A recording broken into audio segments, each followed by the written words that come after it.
I came home from the hospital where my daughter just survived surgery to find bulldozers ripping through our family's century-old farm. Acres of crops, gone. The Pine Crest HOA had built their tourist train on my land while I was away. But they made one fatal mistake. Their shiny new headquarters sat on soil my grandfather legally owned. What would you do if your neighbor stole your legacy? I didn't scream. I didn't beg. I dug up a 1,968 property dispute hidden in our barn and turned their precious train into a trap that would bankrupt their arrogance. This is how I reclaimed my family's land, exposed their lies, and transformed their greed into hope for veterans. Never underestimate a farmer with a deed and a grudge. My heart pounded as I stepped out of my truck, eyes locked on the twisted metal tracks that snaked across soil once nurtured by my grandfather.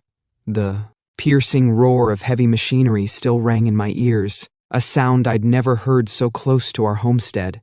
The injustice was almost too big to comprehend. I'd been away caring for my sick daughter, assuming my land was safe, but I learned that the Pine Crest HOA had commandeered it to build a tourist train. Not only had they destroyed acres of crops without my consent, they also had no idea that, in their arrogance, they'd placed their headquarters on a portion of my land, a detail that would soon turn everything upside down. Standing there, I felt a mix of heartbreak and anger burning in my chest. My family had battled droughts, storms, and pests, but never neighbors who'd treat our livelihood like a disposable inconvenience. This land, all 50 acres of it, has been in my family for 3 generations. My grandfather first laid claim to it after returning from World War II, using his modest savings to buy a patch of what was then untamed countryside. Over the decades, he transformed it into a thriving farm. With calloused hands and an unbreakable will, he built our iconic red barn piece by piece, hammering nails and hoisting planks until it stood as a proud testament to his grit. Those boards still hold the echoes of his determination. From the time I could walk, Grandpa taught me the rhythms of the land. We'd rise at dawn, feed the livestock, and inspect the crops. He'd show me the fine art of checking soil moisture by feel, scooping it into his palm and crumbling it between his fingers, nodding like he could read a hidden language in the dirt. When I inherited the farm, I vowed to carry on his legacy, not just because it was profitable, but because it was woven into the fabric of who we were as a family. Then suburban sprawl came knocking. Pine Crest sprouted practically overnight. An endless row of white picket fences, plush lawns, and matching mailboxes. The homeowners association for that upscale development formed swiftly, hell-bent on preserving their version of neat and tidy. They eyed my barn, paint chipping, battered by years of weather, and disapproved of the tractor engines roaring before dawn. I'd get letters about how my unruly fields devalued property prices, or how my livestock odors wafted into the neighborhood.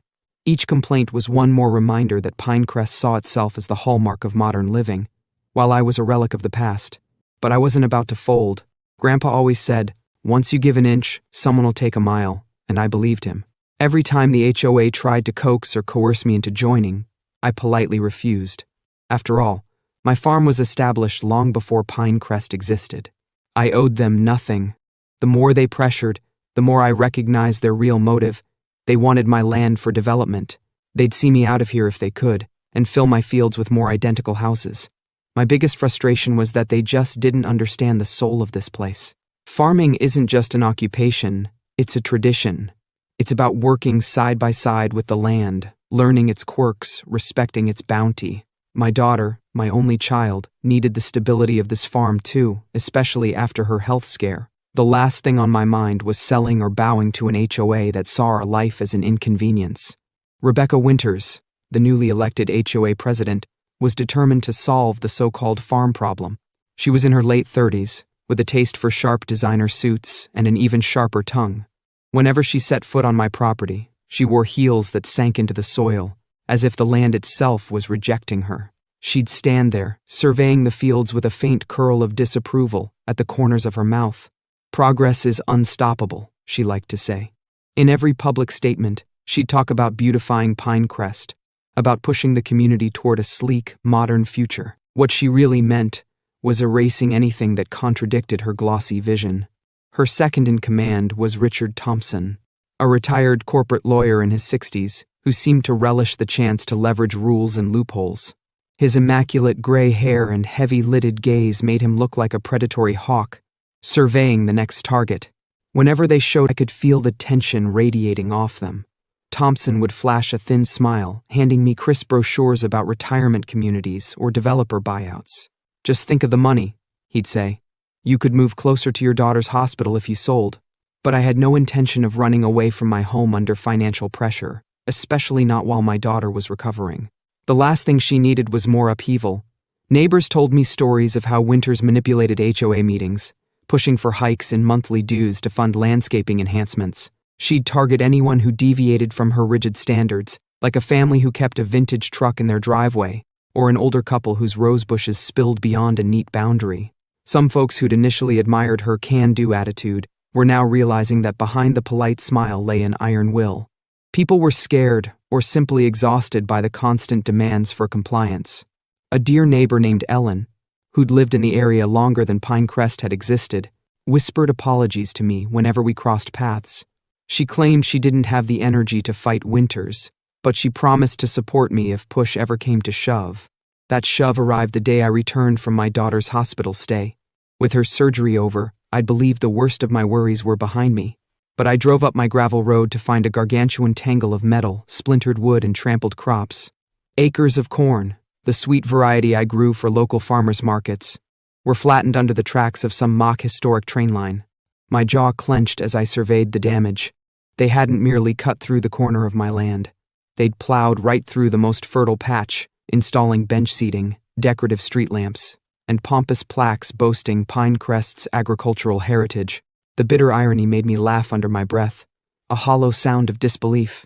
Here they were, celebrating farmland while actively destroying mine. After regaining my composure, I sped to the HOA office. Winters sat behind a polished desk, flipping through papers with an air of bored detachment, as if discussing a minor landscaping issue. Thompson leaned back in a corner chair, his fingers laced together like a spider weaving a web. Winters smugly waved some documents at me, insisting that the HOA had followed due process. She mentioned sending certified letters and receiving no objection. Of course, those letters supposedly arrived when I was out of state, tending to my daughter. Thompson, ever so cordial, offered a check that wouldn't have covered even half my seed costs, let alone the income from a lost harvest. It felt like a new kind of betrayal, worse than theft, because they masqueraded it as some official. For a moment, I felt helpless. My lawyer Sam explained the uphill legal battle. The HOA had deep pockets, and they knew it. If I tried to sue over the train fiasco, they'd drag it out until I either ran out of money or patience. It seemed they expected me to crumble. But Sam also reminded me that my grandfather's record-keeping was legendary. He urged me to check the barn for any old surveys or deeds that might prove wrongdoing. I spent hours rummaging through dusty boxes and rusted filing cabinets, scanning each yellowed page. My grandfather's notes were meticulous, each file labeled in his neat, looping handwriting. I found everything from receipts for feed in the 1960s to official letters from local 4-H clubs. Eventually, I stumbled on a folder labeled Northeast Corner Dispute, 1968. Inside, I discovered a trove of maps and margin notes. Grandpa had contested a boundary line decades ago when the county laid pipes near the farm's northeast corner. Reading his scribbles, I pieced together that a survey error had shaved off a small corner of our property when the original boundary was drawn. But Grandpa never pushed it because, in his words, it's a worthless scrub patch anyway, no sense stirring the hornet's nest. Little did he know that worthless scrub patch was where the HOA's main office now stood. I felt my pulse quicken. Could it really be? The HOA headquarters, built on farmland that we still legally owned? I carefully set the documents aside and called Sam, sending him scans of every page. Over the next few days, he pored over county records. Each call from him sounded more excited. "This is solid," he said. "They never corrected the old line. That land is still yours." I imagined confronting Winters with the paperwork, demanding she vacate immediately. But then I remembered my grandfather's steady hand and the values he'd instilled in me. Vindictive victory would be sweet, but there might be a better way. A way to turn this mess into something beneficial for people who actually needed help. That's when I remembered Veterans Rebuilding America, a nonprofit that provided housing and job training to veterans. I'd donated produce to them in the past, and Grandpa had always been passionate about supporting fellow servicemen.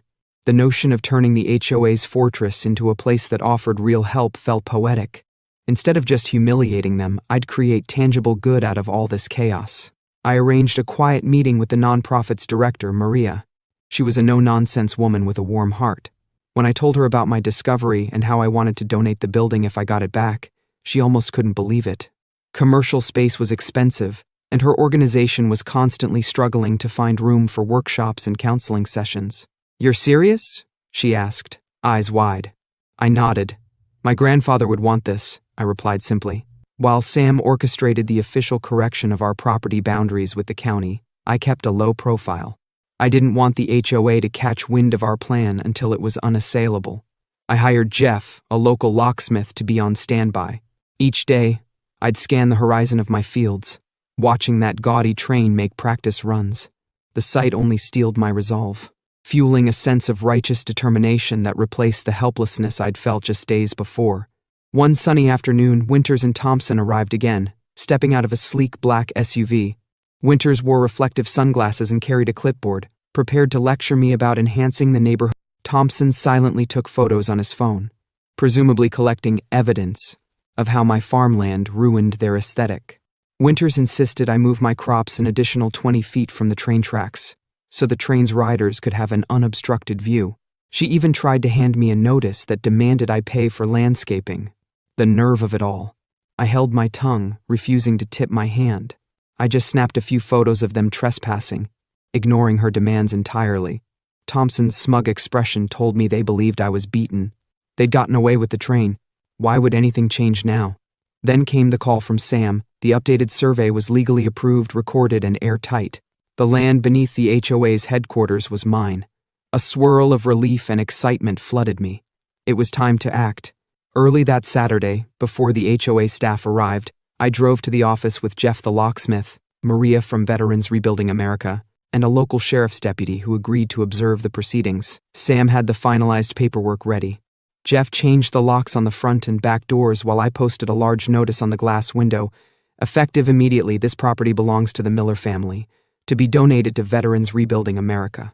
Maria's volunteers began setting up tables in the lobby, placing a bright banner near the entrance.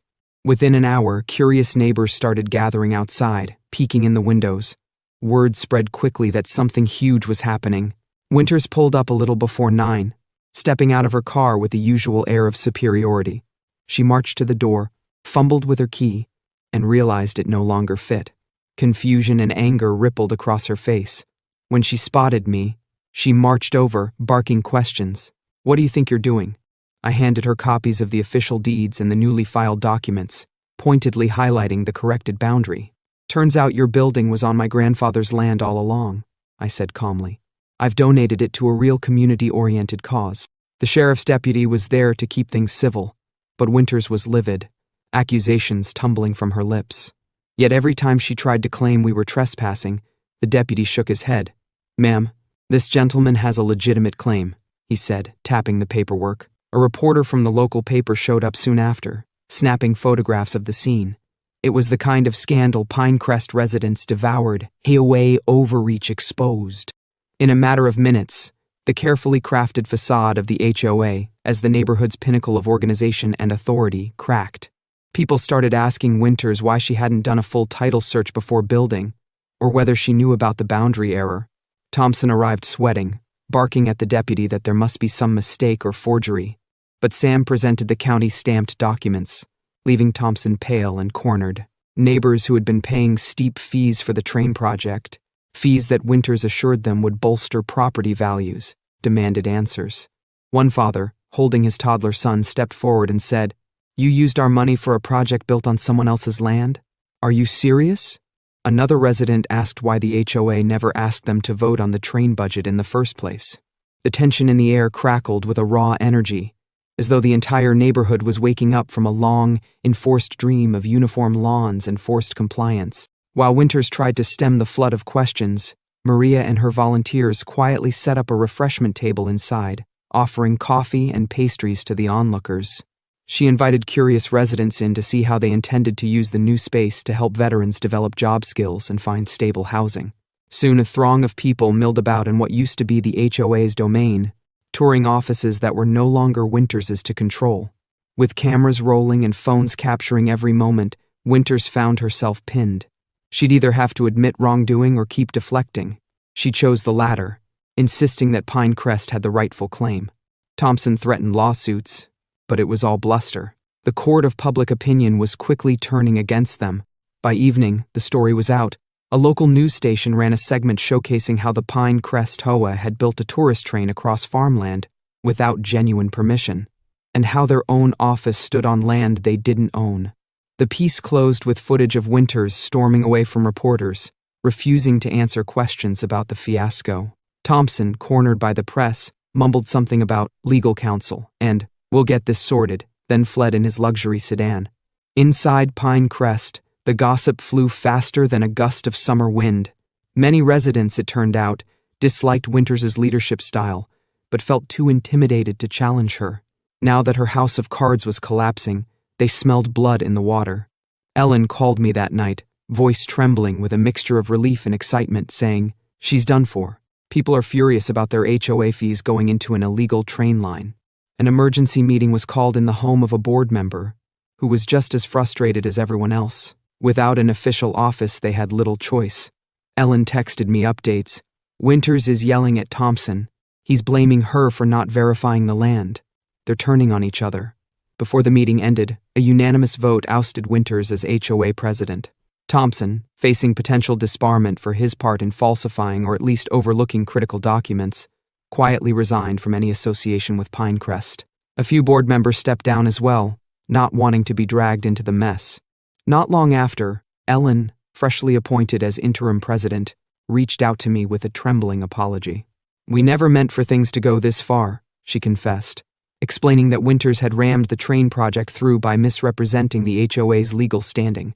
People felt betrayed, deceived, and exhausted.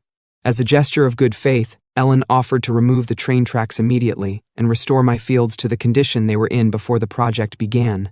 This time, the HOA promised fair compensation, covering not just seeds but also the projected income from lost harvests. I accepted, on the condition that my farm remain outside the HOA's jurisdiction forever. No more disputes.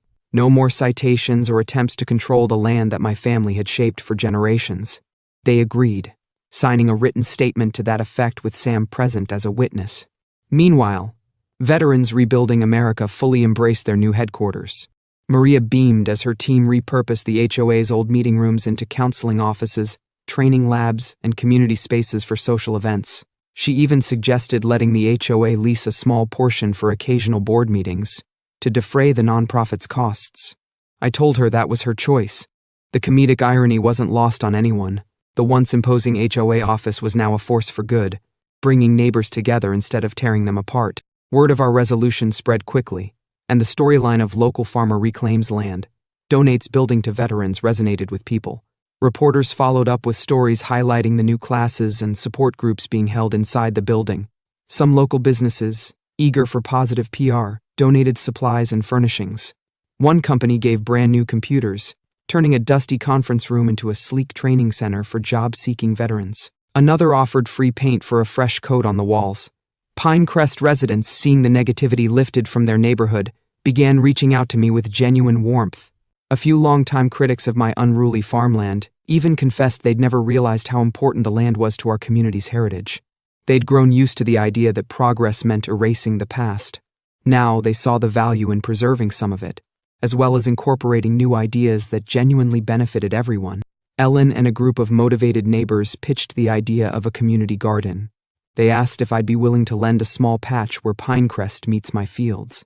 My first thought was, "Are you sure the HOA wants more farmland?" But I saw their sincerity. We decided it would be open to anyone, from veterans looking for therapeutic gardening activities to families who wanted fresh produce. On a breezy Saturday, we broke ground together.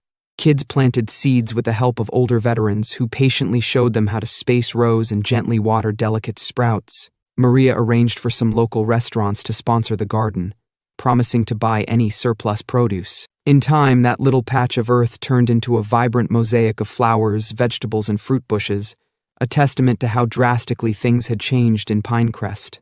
The best moments came when I'd see a neighbor who once supported Winters happily chatting with a veteran about how to prune tomato plants or fertilize cucumbers. Barriers that had been so firmly in place began to dissolve, replaced by the simple, honest work of growing food.